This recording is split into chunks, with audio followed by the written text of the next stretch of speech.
მართლმადიდებლური და სომხური სამოციქულო ეკლესიის ხატები დღეს უკვე მარდის ეკლესიაში დაგხვდებათ, თუმცა 2 დღის წინ მათი უმეტესობა ჩვენთვის უცნობმა პირებმა ეკლესიიდან გაიტანეს და ნაგვის ურნის გვერდით დაყარეს. ამის შესახებ ინფორმაცია სომხური სამოციქულო ეკლესიის წინამძღვარმა მამა ჰაკობ სააკიანმა მოგვაწოდა.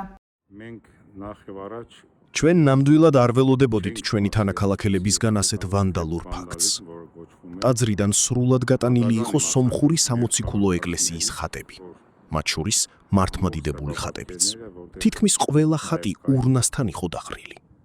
ჩვენ ხატები ისევ შევიტანეთ ტაძარში და მივმართეთ სამართალდამცავ ორგანოს, რათა გამოიძიონ აღნიშნული ვანდალური ფაქტი.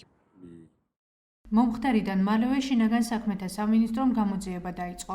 საქმე საქართველოს სისხლის სამართლის კოდექსის 155 მუხლით აღიძრა, რაც რელიგიური წესის აღსრულებისთვის უკანონოდ ხელშეშლას გულისხმობს.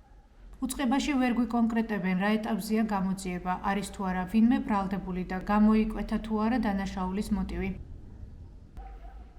რა იციან მომხდართან დაკავშირებით მარდის ეკლესიის მიმდებარედ მცხოვრებლებმა.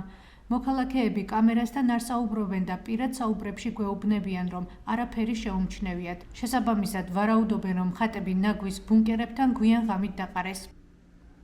ჩვენ დავათვალიერეთ ტაძრის მიმდებარე ტერიტორიაც, თუმცა სამეთვალყურეო ვიდეო დაკვირვების კამერები ვერსად ვნახეთ. შესაბამისად, რა მოხდა 10 მაისის ღამეს და ვინ გამოიტანა ნაგავზე ტაძრიდან ხატები, ვერც ამ მეთოდით გავარკვიეთ. სომხური სამოციქულო ეკლესიის წინამძღვარი მამა ჰაკობ სააკიანი ჩვენთან საუბრისას ვარაუდობს, რომ ამ აქტის ჩამდენს 40 ერს შორის მტრობის გაღვივებას სურს. ეს ძალიან სენსიტიური საკითხია და არ გვინდა 40 ერს შორის ვინმე მშუღლი გააღვივოს. რას ფიქრობენ ქართულ მართლმადიდებელ ეკლესიაში ხატების ნაგავზე გადაყრის ფაქტზე? საპატრიარქოს საზოგადოებასთან ურთიერთობის სამსახურში გვითხრეს, რომ ინფორმაცია გაგვეზიარებინა და მოიკითხავდა. ჩვენი რედაქცია მათ პასუხს მიღებისთანავე შემოგთავაზებთ.